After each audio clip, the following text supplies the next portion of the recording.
Hello, my mathematicians. Welcome to our math review. So last week you completed week 6, and we're going to go ahead and go over the answers. You should be checking your work as I am going through this.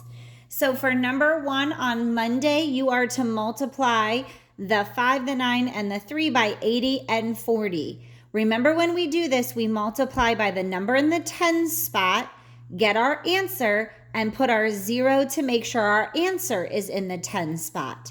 So 5 times 8 is 40, and then I put my 0 to put 40 in the tens spot.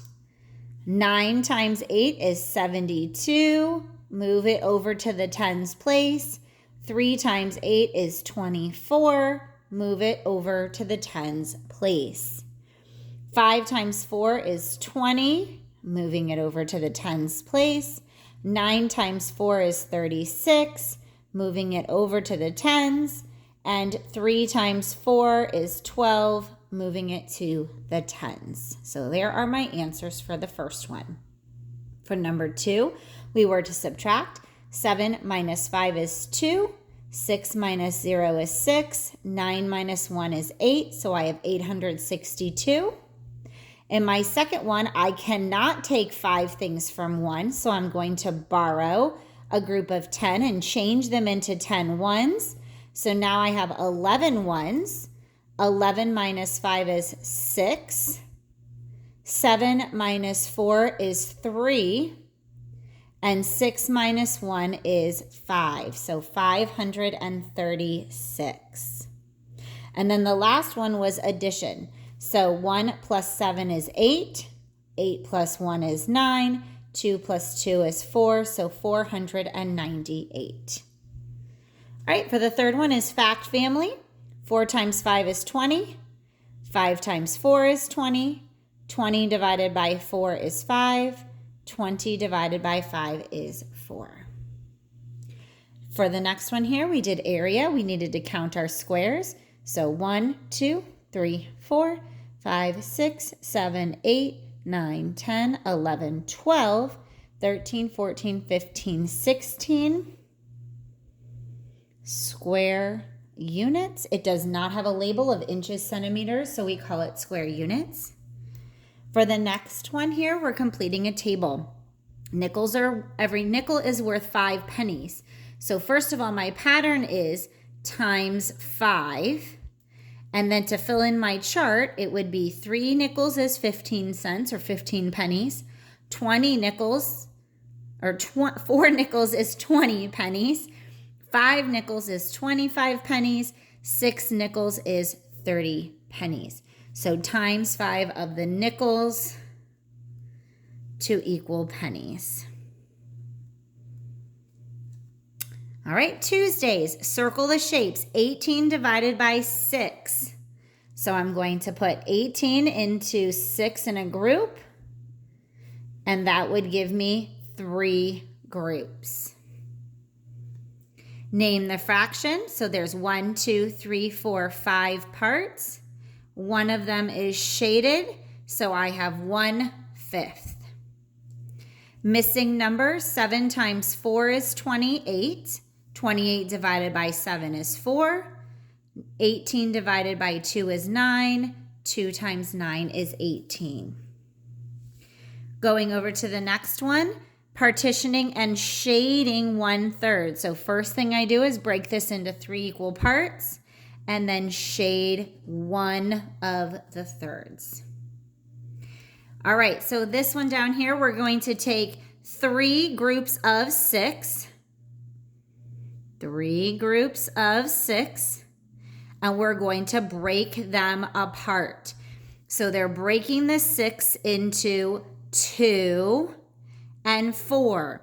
So we have 3 groups of 4 and 3 groups of 2. So they split the 6 into 4 and 2.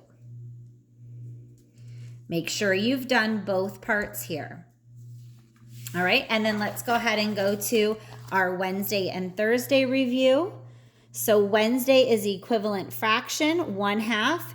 The equivalent fraction is 3/6. Perimeter, remember perimeter is around the outside. And we know that from a rectangle, the opposite sides are equal. So we have 4 plus 8 plus 4 plus 8, which would give you 24 yards. Parallelograms. Remember, the L in the parallelogram means that it has two sets of parallel sides. So a square is a parallelogram. This has a parallelogram. The top and bottom are parallel, left and right. The rectangle is a parallelogram, and the rhombus is a parallelogram. Number 4, there are 4 pans of cupcakes. Each pan holds 6 cupcakes. How many cupcakes are there all together? Draw a model. So 4 pans. There are 6 cupcakes on each. 4 times 6 would give me 24 cupcakes. Now this one is one that we keep talking about. I have an irregular shape and I need to find the inside area. Split your shape into 2 rectangles. Now shape A has 3 and 4. So 3 times 4 would give me 12 square inches for my area for A. Shape B has 11 and 4. So 11 times 4 would give me 44 square inches. Now we add those together and we would get 56 square inches as my area. I'm seeing lots of different ways to solve this, but when the shape is irregular, you need to split it into 2 shapes. All right, skeins of yarn needed. So a skein is a ball of yarn. We're going to make a sweater, a scarf, a blanket, and a hat, and each skein or ball of yarn is equal to 4. So we're counting by 4s. We always want to look at that key. How many skeins are needed to make a hat and scarf? So hat, 4 and a half is 2, so that's going to give me 6. Scarf is 4, so I would need 10. Okay, number 2. How many skeins are needed to make a blanket and hat? So blanket, 4, 8, 12, 16, 20. Hat, we already know is 6, so that's going to be 26. You have 3 skeins. You need blank more to make a blanket. How many more would we need for our blanket if we have 3? Well, a blanket we needed 20. So subtract what we have, we would need 17 more. All right, number 4. Now we've talked about this. This is just doing multi-step. Some of us are still doing extra parts. Let's go through this. A box can hold 7 markers. If you have 32 red markers and 10 blue markers, how many boxes will you need to hold them all? So first, we have to figure out how many markers. If I have 32 red and 10 blue, that would give me 42 markers.